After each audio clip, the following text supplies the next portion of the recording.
recording started here. Okay, we'll get that going.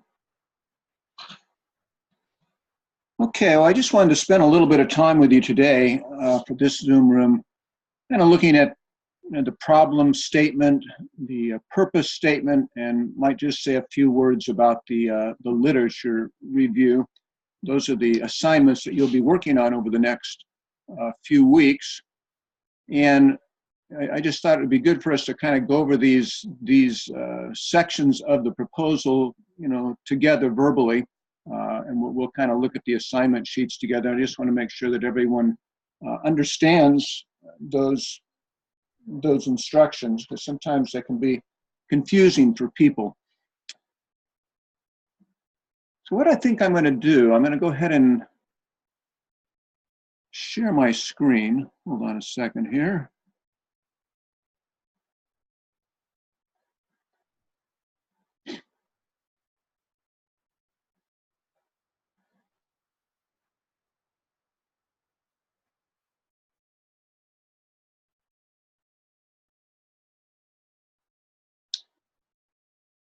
Okay, let's see.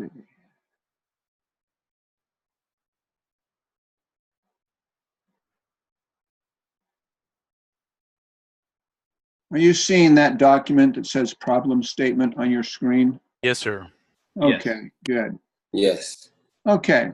Well, this is from the assignment for the problem statement, which I put on last week, and this week you'll have the purpose statement also. And like I think, as I told you by email, I wanted you to go ahead and do these together just so that we can have this session today before you have to turn in your final work at the end of this week.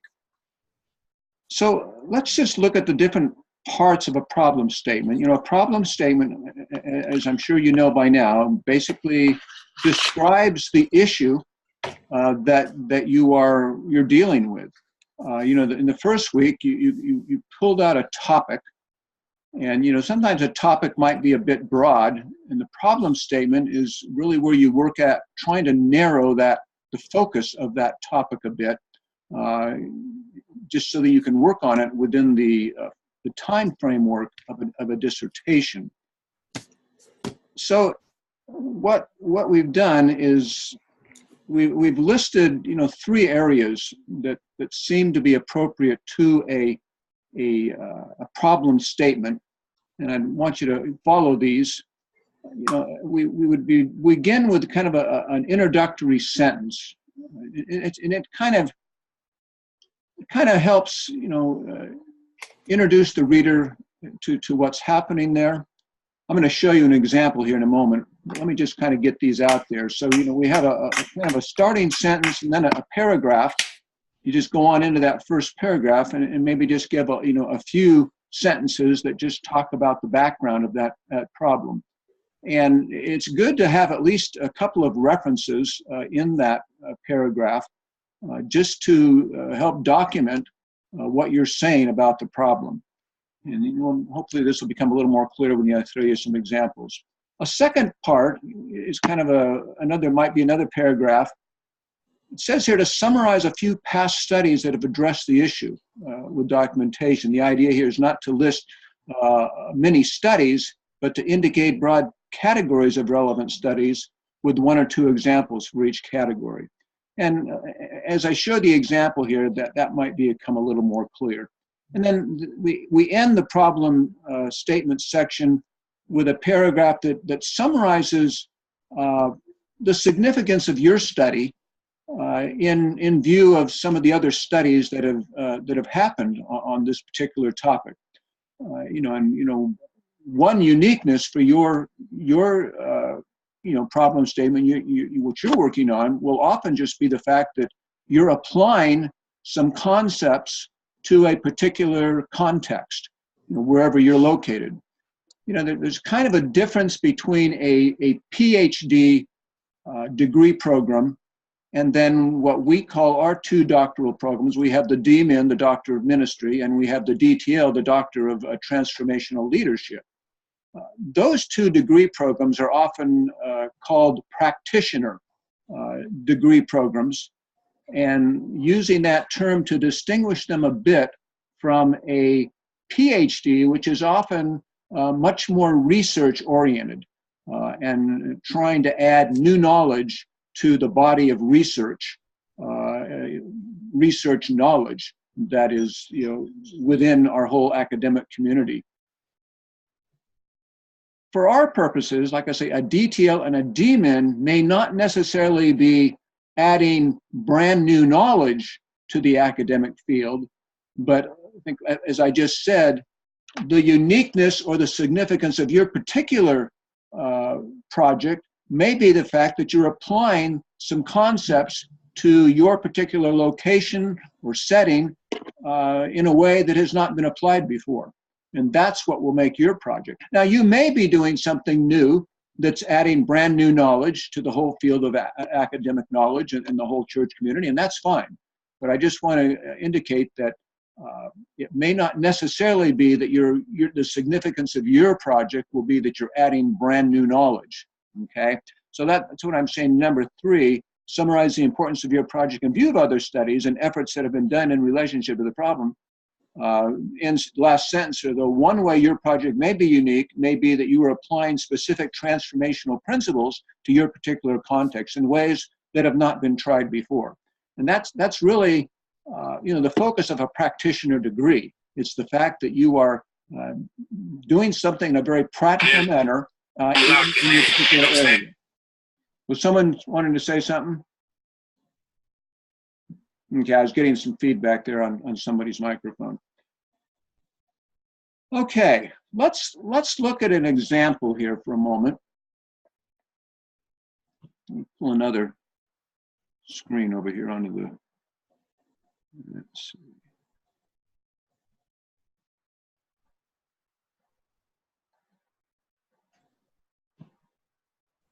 Okay. Someone just let me know, make sure you're seeing a document that says Chapter 1 Introduction. Got it. Okay, good. All right, this is just, one of the students I'm working with right now, and I've been kind of helping this student, work through the problem statement and things. So I thought I might just use this particular document as a way of example.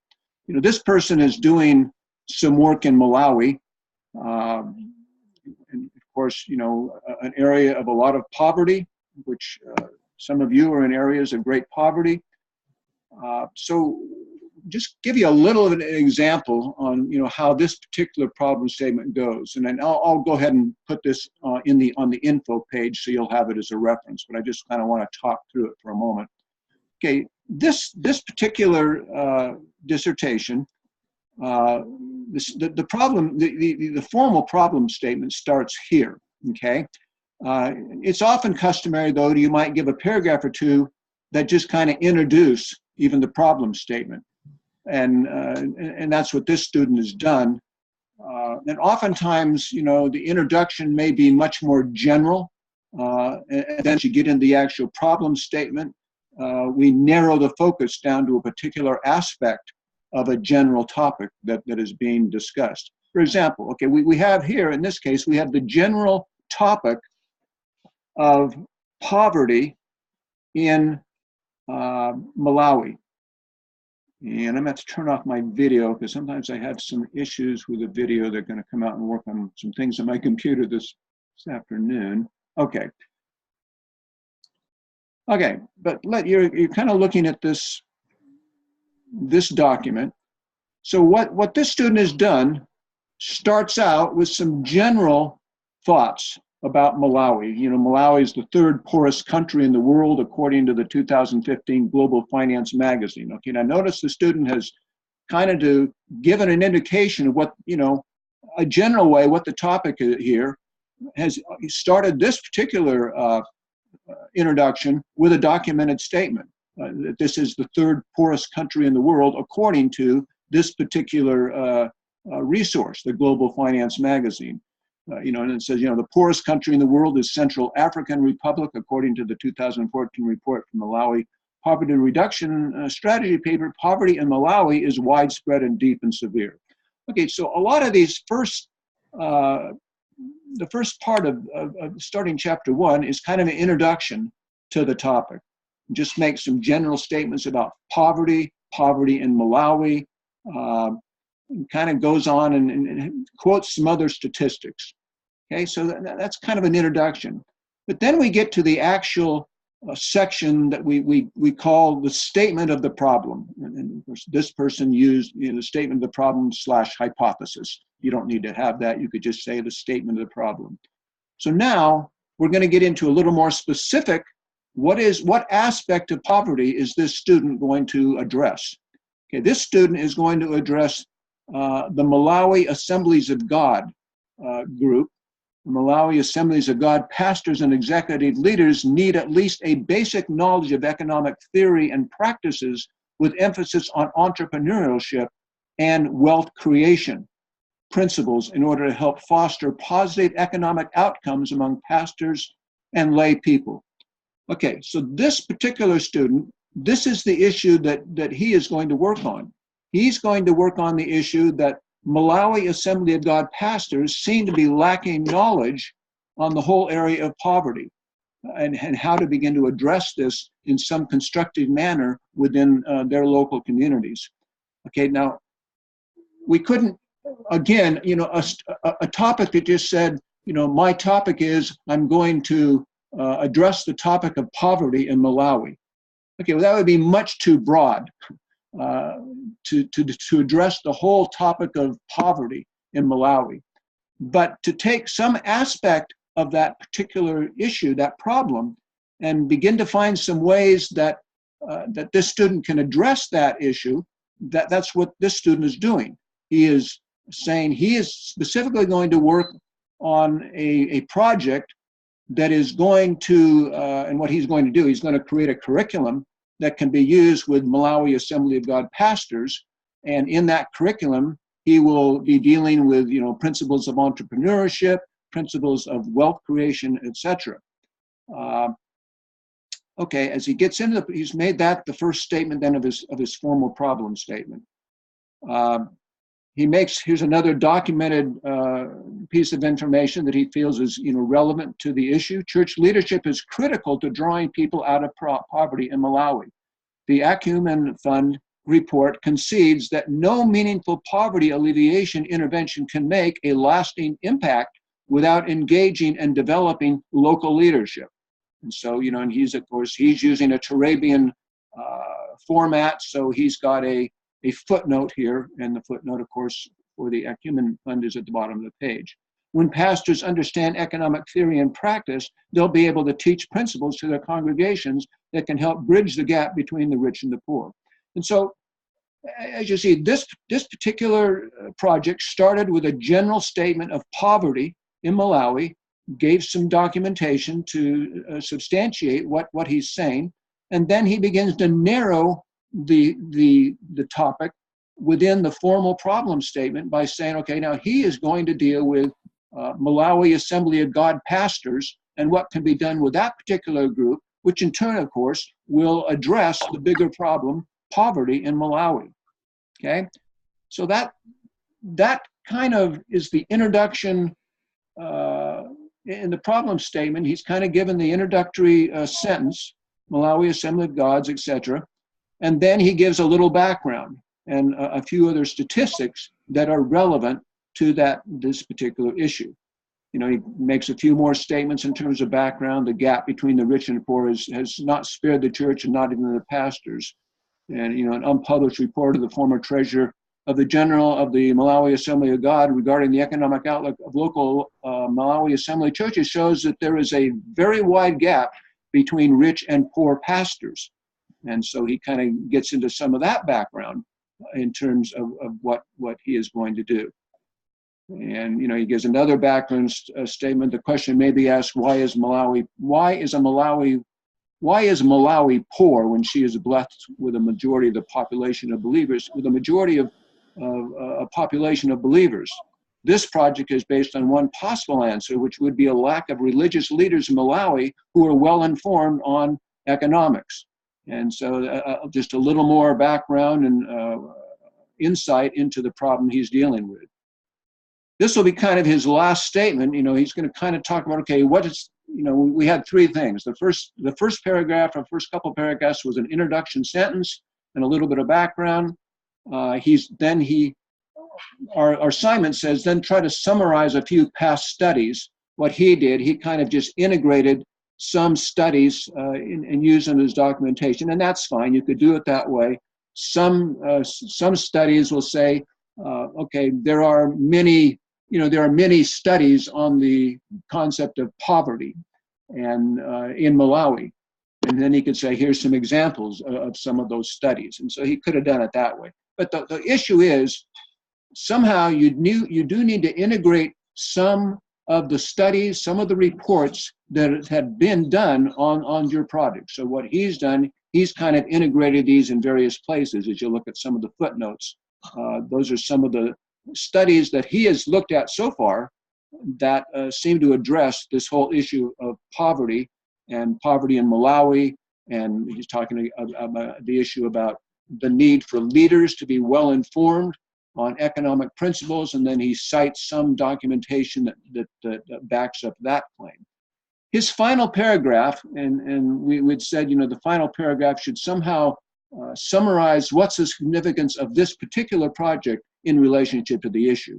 And so what he's doing, he's talking about the fact that the Finance Committee of the Malawi Assembly of God recommended that economic studies should be included in all Malawi Assembly of God curriculum to enhance pastors' understanding of poverty and how to move out of it. And then his final statement will be, this project provides research and tools to begin the process of providing a curriculum of financial principles for Malawi Assembly of God pastors. That's the significance of this particular study. He's providing some research and tools that can begin to form this curriculum that the Malawi Assembly of God leadership is saying should happen within their denomination. Let me stop there and let me just put it out for thoughts, questions that you folks would like to talk about in terms of that problem statement. I do have a question. Go ahead. You said that we narrowed down from the generals on the introduction down to the specifics on the problem statement. So far for this week, we only have the problem statement and I forgot the name of the other one. The purpose statement. The purpose statement. Right. Is it okay if we develop also a brief introduction? Yeah, you're right. Yeah, for the problem statement, just like this student did, he started the chapter, the first few paragraphs. He's just got one paragraph. You may have a couple of 2 or 3 paragraphs as an introduction, and that might be a more general discussion of your topic. But then, as you get into what we call the actual statement of the problem section, that's where you would try to see if there's a way to narrow specifically what you're going to work on, the particular aspect of the problem that you're going to work on in your dissertation. Okay, excellent. Thank you. Okay. Well, let's jump on, and like I say, I'll put this document onto the well, I guess I'll go ahead and put it on the info page. That's where I'm putting most documents, I guess, so you can get at them easily on that info page under the files area. And you've already got the assignment that I had on the screen before. And this is the assignment which kind of goes over this. And that's in the week 2 problem statement under the files. Okay. All right, let's put this one over here for a moment. Let me see if we can find the purpose statement. Okay. You seeing the purpose statement assignment on the screen? Yes, sir. Okay, thank you. Good. All right, this week. We're in the purpose statement.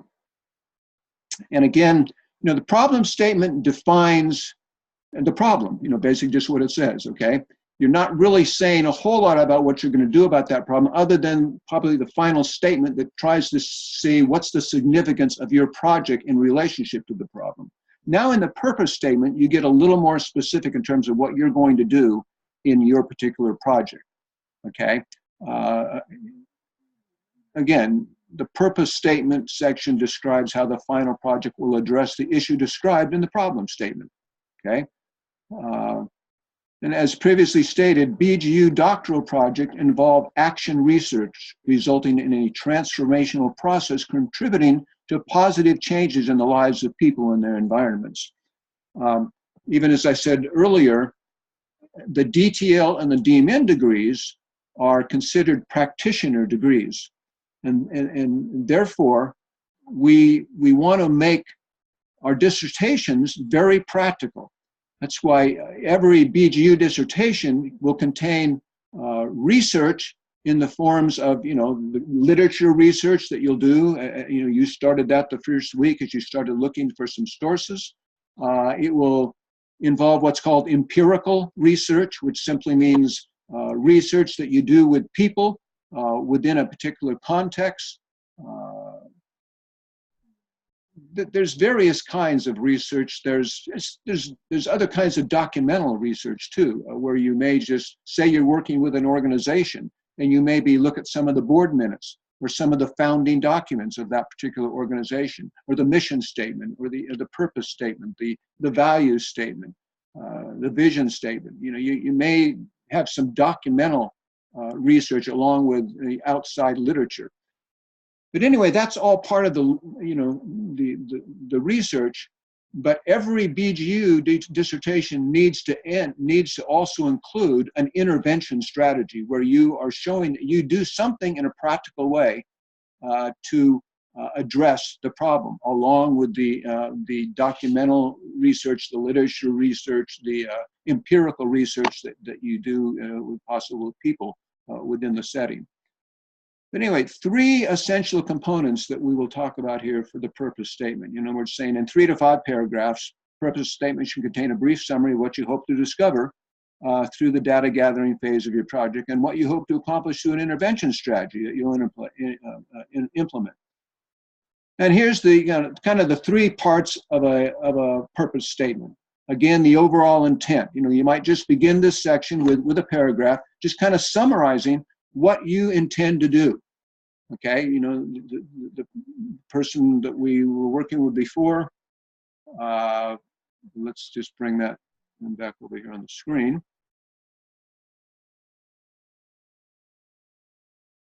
Yeah, that's not the right one. Here we go. Okay, as this person got into the purpose statement, okay, project intent, that's this first section we're just talking about. The intent of this project is to lay the foundation for the development of a curriculum for the Malawi Assembly of Gods that will teach financial principles with an emphasis on entrepreneurship and wealth creation. This type of curriculum can be used in a variety of contexts, including ministers' seminars, pastoral refresher courses, and Bible schools. This project is also intended to further ongoing discussions among some Malawi Assembly of God pastors regarding the viability of a central funding system to address economic gaps among ministers of the denomination. So that's kind of this person's introductory statement to the purpose statement. It just kind of summarizes the intent. Okay, so that was this first section we just talked about. Provide an introductory sentence, and then wrong one. Got several documents here at the same time, so I'm trying to keep them all straight. Let's see, here we go. Okay, so we've just got the overall intent that we just looked at. A second section of the purpose statement is called the research questions. It's customary to define one overarching question that you're trying to answer through the research section of this project. Then include 3 to 5 subordinate research questions. The research questions define the kind of data that you'll be seeking through your data gathering research methods. So again, let's look at our other students' project here. Let's see what this student had for the research questions. Okay, now this person did not have an overarching research question. You may choose to just have, sometimes it's often customary to go ahead and have one research question with subordinate questions. This person just came up with 4 different research questions that he's trying to answer through the research part of this project. The data gathering portion of this project focus on answering the following research questions. Number one, what are the causes and extent of poverty and inequality of incomes among Malawi Assembly of God pastors? Number two, in the opinion of these pastors, what are possible solutions to the problem of poverty and income inequality among Malawi Assembly of God pastors? Number three, what are the opinions of Malawi Assembly of God pastors regarding a central funding system whereby tithes, offerings, and other incomes are put into one fund and distributed equally among pastors? And number four, do these pastors to believe that teaching on financial principles, including entrepreneurial endeavors, will help alleviate and eradicate poverty in their own ministerial context, as well as among people in the communities where they minister? So these are some of the big questions that this particular student is trying to answer through the research. This, again, the research could include is the literature research, looking at other possible documents. You know, this particular student is going to look at some documents in the Malawi Assembly of God that deal with what he calls a central funding system approach, which they had not actually implemented yet, but as another possibility. So he may have some pieces of content from some documents that show what that funding system is all about. He may include that in the context chapter of his dissertation. He then is gone out and he's doing research. He does surveys, because I know what he's doing. He's doing surveys and interviews with pastors in the Malawi Assembly of God to try to, and he's designed, surveys that will help answer some of these questions, very specific kinds of questions. These are more broad questions, and then designing questions in your surveys, in your interviews with people that will help you answer these. Okay, and so those are the research questions in this particular project. So when you're thinking about your own project, what is it you need to know in order to help alleviate this problem, or help to design a program that's going to start to address some of the issues that you're dealing with in an effective manner? So that's what the research questions are all about. And again, the research questions are generally the kind of questions you're trying to answer with your research. Again, with your literature research, with your other documental research, with your empirical research, interviews, surveys, focus groups, etc. So that's all, the research questions all apply to that research part of your project. The last part of that purpose statement is the intervention strategy. And that's what I was saying a moment ago. Every BGU dissertation will include an intervention strategy, some kind of a practical approach that you're going to try out and report on through your dissertation process. Okay, so intervention strategy, you kind of include a brief description of the kind of practical strategy that you will develop to address the problem. A seminar, a workshop, a city consultation, testing a training curriculum, an asset-based community development approach, etc. Whatever kind of approach, some practical approach you're going to use to try out. And your research should help you design that particular intervention strategy. The research methods and intervention strategies will be described in much more detail later on in a chapter called the methodology chapter. Here, in the purpose section of the introduction chapter, you're just giving the reader just a very brief glimpse of, the overall intent, the questions you're trying to answer in research, and what your intervention strategy is going to look like. And that's what I say here in this, that the purpose statement is not really intended to give any kind of detail on these. It's just kind of giving the reader an introduction statement, which is what the introduction chapter does. Okay. And if we bring our students' project back over here onto the screen. Yeah, wrong document again. Get it up here. Here we go.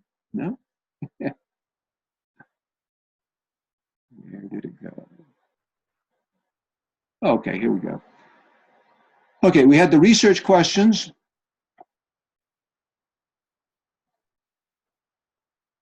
Okay, the intervention strategy. My computer is giving me a little trouble getting, there we go. Okay, the intervention strategy for this project, and he's writing in the past tense because this is part of his dissertation now. You'll write in the future tense. You may say the intervention strategy for this project will be the development of a testing of a simplified version of a curriculum designed to teach Malawi Assembly of God pastors basic financial and entrepreneurial principles. This simplified curriculum will be further developed for Bible schools after the completion of this dissertation project. So what this student does, he's developing a basic curriculum that will include, entrepreneurial principles, other basic financial principles that he thinks will be useful for Malawi pastors, these Malawi Assembly of God pastors. He's saying that that curriculum may not be fully developed for use in Bible schools yet, but it will kind of be the foundation for these kinds of curriculum that can be designed for Bible schools, other kinds of seminars. But what he's going to do in this particular project, he's designed a curriculum, and he takes a few pastors through this curriculum. He did it in a workshop, just a couple-day workshop, just to try out the simplified curriculum to see how well it's received and how effective it is, just trying that out with a few pastors. So that was this person's intervention strategy. It was a workshop that was trying out, testing a simplified curriculum on entrepreneurial and other economic principles. So that's the third section of this project. So of the purpose statement. So we've got the project intent, kind of a summary introductory paragraph. We then list the research questions. What am I trying to find out what do I need to know as I start talking to people, doing interviews, looking at literature, whatever else I'm doing to get at the information. And then number 3 is the actual project intervention. What kind of a strategy can I design and try out that will begin to address in some effective way the problem that I'm dealing with. Okay, questions?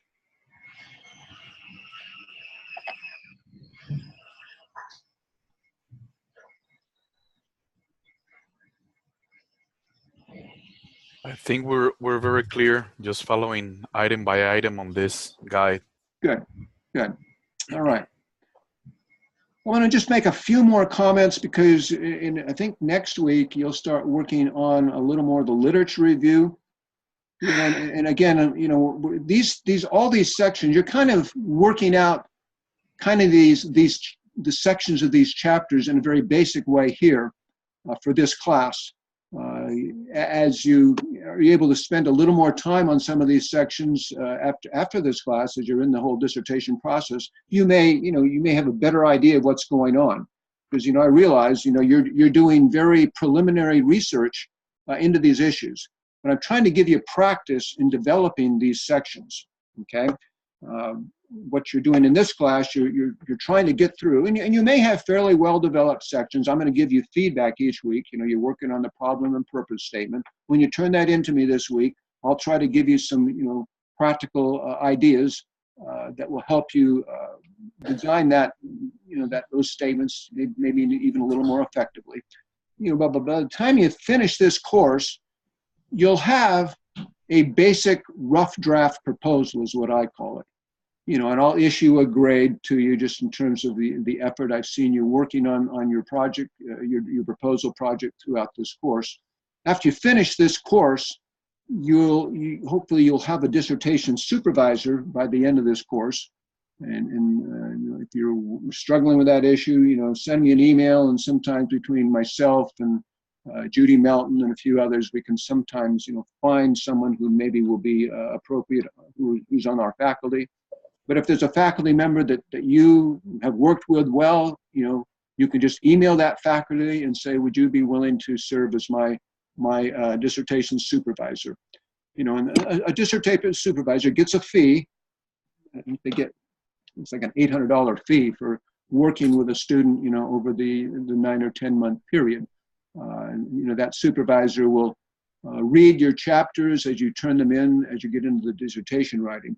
But I just mentioned the supervisor at this point because once you finish this proposal for this class, I've given you a grade, any recommendations I can give you, then you will send that proposal, that rough draft proposal, to your selected dissertation supervisor, who will then possibly have other recommendations. And then between you and that supervisor, you'll work out a final project proposal document that will then get submitted to the academic committee, cabinet, I guess we call it. And then we in the academic cabinet will again look at your project, and most often the academic cabinet members have some other recommendations for you, possibly other resources that maybe you could include in a reference list of bibliography, other approaches that they may have. And so we try to utilize the expertise of faculty, academic cabinet, for each of us, each student, as you're working on a project. Other thoughts, ideas that we can possibly pass on to you, then maybe we'll make that dissertation, even a little more effective. Anyway, you're going to be finishing this proposal and then turning it over to a supervisor. Okay, that was kind of a little diversion there. I just want to talk about dissertation supervisors for a moment. Let's look at, let's see if I can find it, the literature. Let me just see what we said about that. Okay, yeah, week 4, next week, you're going to start working on the literature review chapter. And again, the literature review chapter, it provides an overview of the most significant literature available to you on your topic.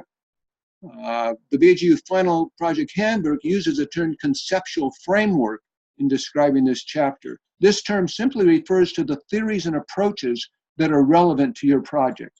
In BGU classes, for example, some of the theoretical frameworks that you might talk about in relationship to a particular project, we talk about a theology of work. That's a particular theoretical concept. The whole idea of transformational leadership is a theoretical concept. It has, of course, practical application, but it's a theoretical concept. We talk about servant leadership. That's a concept. Talks about, what's it mean to be a servant leader? A shalom leader.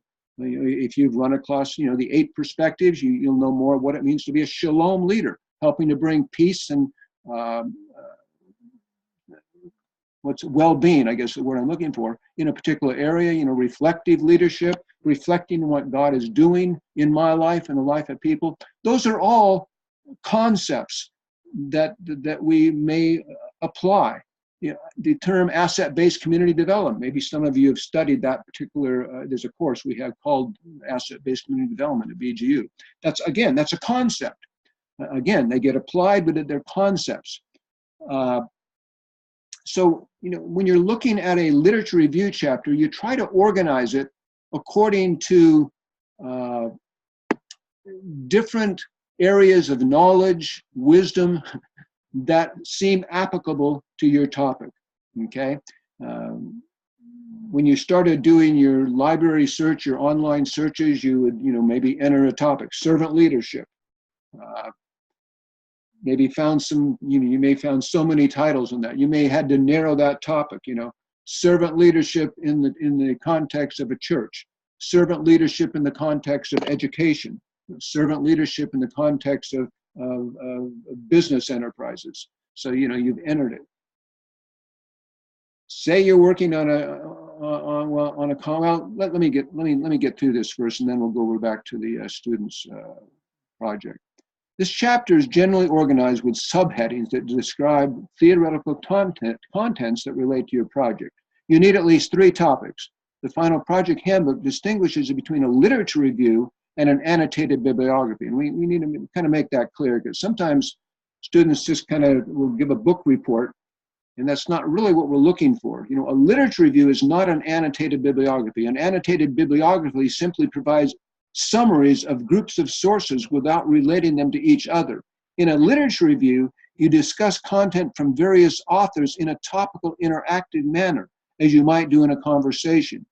You show how these authors address your topic from their particular vantage points, and how they may agree or disagree on how to approach an issue, and how your approach may differ from what they're saying. Okay. Anything else that we want to say here? Start the literature review chapter with a paragraph summarizing the problem being addressed and what subtopics of the issues that you're covering. Let me go back to our students. Our student piece here. Let's see. No, it's not there.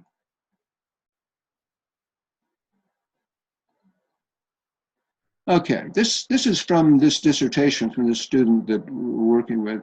This is how this person started his literature review.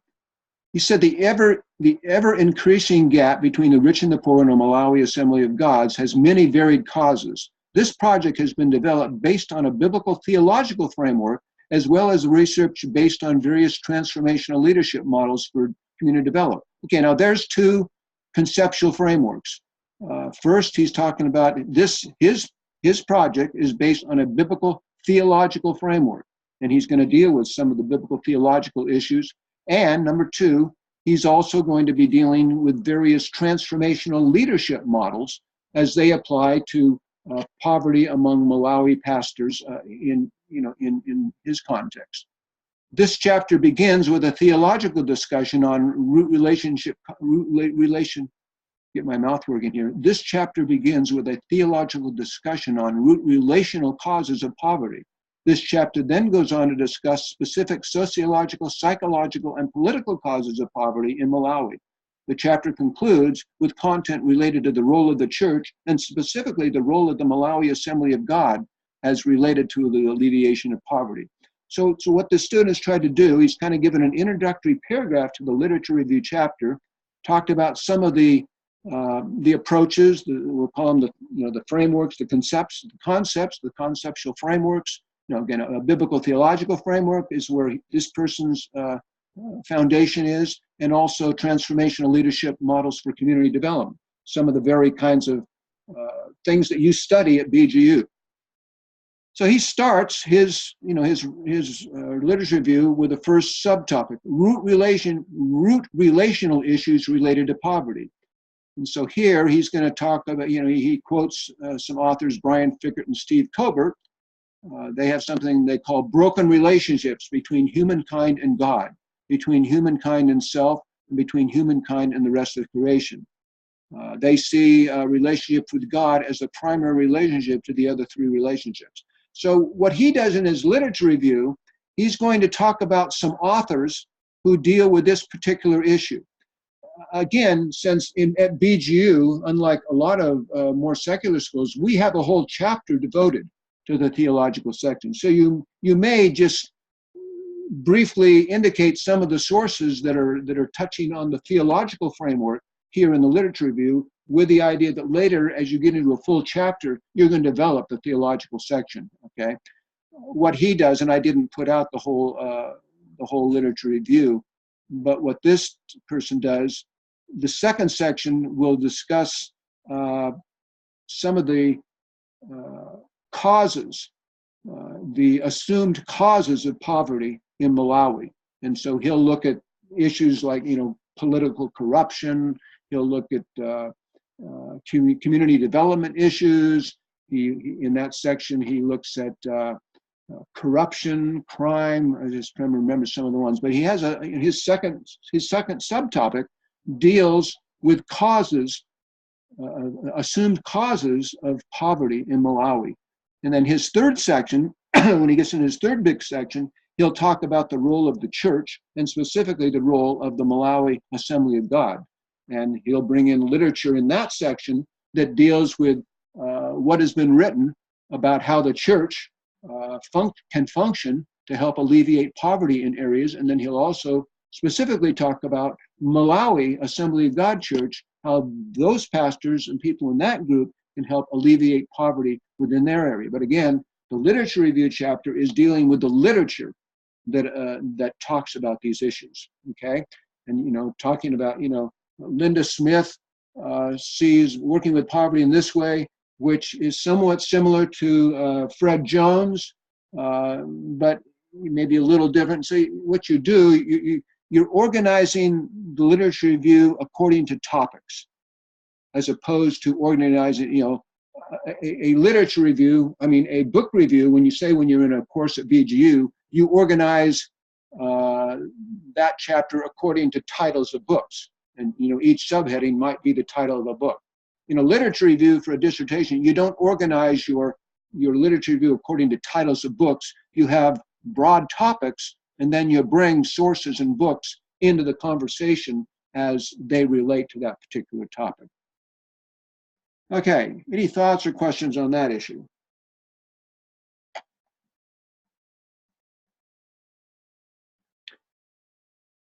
Sometimes when you kind of get into this, it's just a lot of material to absorb to start with. Right now, I'm just trying to talk through it. Sometimes if we've talked through it, then when you read these documents on your own, hopefully some of it will make sense, and you'll begin to see how it applies to your own particular project. Okay. All right. Any thoughts or questions on anything? You know, we've talked about the problem statement today. We've talked about the purpose statement, and we've talked about the literature review chapter. This week, you're working on finishing out the problem statement and the purpose statement. Send those to me by the end of the week. I'll give you feedback. Then next week, you'll start working on the literature review chapter. I think for next week, you'll try to come up with, you know, at least 3 subheadings that seem to relate to your particular area of study, and then have you just try to develop one of those sections just using 3 sources, and try to, you know, bring those 3 sources into some kind of a discussion on a particular topic, subtopic that relates to your particular dissertation focus. Okay. Dr. Payne, this is Melody. Go ahead, Melody. I'm really glad for this session today, because as we were doing some of the reading, I got really intimidated by all the descriptions of research projects, and I just appreciate the refocus today about the practitioner methodology and how that relates to us. And I had a question based on this example that you've given us from Malawi, and you talked about the testing of, he's going to be testing this curriculum, and you mentioned that in some cases it might be sort of a future tense. For instance, if it is a curriculum development or workshop development, is part of the dissertation then to also test it and report on that, or just to create it for use? Or does that vary project to project? For the BGU dissertation, you are required to design the intervention strategy and test it in some manner. Now, for example, this student is designing a curriculum, but he's only using just a small part of that curriculum in something that can fit into a 1 or 2 day workshop, just to test some of the concepts. So yeah, you may not necessarily have the fully developed, say, a curriculum or whatever it happens to be, but you're expected to test in some small way that approach. Now, you may have if you're able to develop, more of a well-developed project, like there's been students who have, say, worked with an asset-based community development model. In their 9 or 10 or 12 months of dissertation process, they have been able to go out and actually start talking to people in the community, circulating surveys, and starting to put together a whole approach to begin to address some issues. Some people have done what we call a city consultation, which is kind of a typical project that's used among BGU students in various places, where in a particular city you may be working on an issue and may bring together some of the major leaders of that city. And you maybe will do a 1-day city consultation where the leaders are able to talk together, political leaders, educational leaders, church leaders, other kinds of agency leaders come together, and that becomes the intervention strategy. So yeah, it really depends on your particular project, and we can kind of talk individually, when you submit your problem and purpose statement to me, about what that might look like, for your particular project. Thank you. Hello, Dr. Payne. This is Tigist. Yes, go ahead. If the number of pages is limited for literature review and for the problem statement and so on, is it limited? Well, I don't know if it's totally limited. I would say the problem statement, including, say, an introduction section and the problem statement, it shouldn't go more than 2 pages. And sometimes you may get that on just a page or a page and a half, because you want to make sure that it's, it's introductory. It's just giving the reader a brief glimpse of what's going to be developed more fully. Same with the purpose statement. You may devote a page and a half to the, not more than 2 pages. So, between the problem and the purpose statement, you may have, 3 pages, maybe 3, you may go over to 4, but I would say to try to confine, the problem and purpose statement, those together should maybe comprise, 3 pages at most.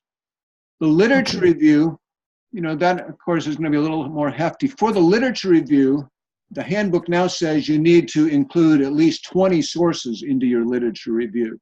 So, the literature review for the proposal could be, 10 pages maybe for the literature review proposal. Once it gets developed for the dissertation, you move it up to 30 sources that are included. And then, I've seen literature reviews 15, 20, some go to 25 pages. But for the proposal, the literature review, I wouldn't say would probably go much over 10 pages, 8 to 10 pages when you're developing, say, 3 sections with, a few sources that you're discussing in each one of those sections. Okay, thank you. Dr. Payne, hello, this is Cheryl. Hi, Cheryl. I have been lost in the land of the Fresno Overture paper, Yes. 60 pages. And I'm almost done, and I just wanted to know what should I have turned in thus far to you? It's not that I don't like you or your course. I just like the people in California right now better. Yes, I'm drowning, and I have my college freshman home helping me right now with things like bibliographies. But I feel like I owe you something. Can you tell me what you are expecting thus far? Okay, right now, basically, week 1 would have been turned into me, which is, week 1 of this course, we had a Zoom room with Jennifer Roman from our library, who kind of gave us an overview of working with library online databases, how to search those databases as we're trying to find sources. And so the first week assignment was to just give me a general topic that you're going to deal with for your dissertation. That may be 1 or 2 sentences. And then listing 10 sources that you have found so far that might be applicable to your project, and just writing 1 sentence on each topic on how you think it might be helpful to your project. Nothing extensive, just showing me that you've begun some thinking, on sources that could relate to your project. That's pretty much what should have been handed in to me by now. And then, like I just put out an email this last week saying, the problem statement was due last week, but I've delayed that because I've decided we wanted to have this session before we have you actually turn in a problem statement. So this week, you would be working on the problem statement and the purpose statement and be turning that into me by, next weekend. So by the end of this week, you'd want to have, a topic, list of 10 sources with a sentence on each one, and then for this week, the problem and a purpose statement written for me. Okay, thank you. Now I have a question that's been percolating as I'm working on my other papers. So certainly the last 2 papers and one I'm working on right now and one previous. I tend to go to the same topic. Is that accepted? I haven't used the same sources because they give us the books they want us that we are required to read, the 3,000 pages, 600 pages, and then the books that are recommended. So it kind of skews the paper, but I still go to what is my dissertation subject. Is that appropriate? Oh, yeah, absolutely. I mean, that's a good question, Cheryl, because, we want the work you're doing in courses very often to relate to the big topic that you really want to come away with at BGU. I mean, I think you were kind of working in the prison system and some of those issues, and you're probably touching on that topic in a lot of your courses, and that's good. and you'll be digging into sources. There's some sources that I'm sure you've found through Right. your various courses. All those sources should be put into your dissertation. Those should all become part of your topic list. I mean, your reference list, your bibliography for your dissertation. So absolutely. Now, even Okay. some of the writing that you've done in some of your coursework, you may look at some of that and say, that section, I'd like to integrate that into this part of my dissertation. And that's all acceptable. Oh, great. Wonderful. Okay. Yeah. Thank you. Okay. Anything else before we close up this session? Dr. Payne, this is Keith. I got a really technical question for you. Go ahead, Keith. When we submit our weekly assignments to you, should we just kind of build off of one document, or just kind of submit them each as little pieces? Which way would you like it?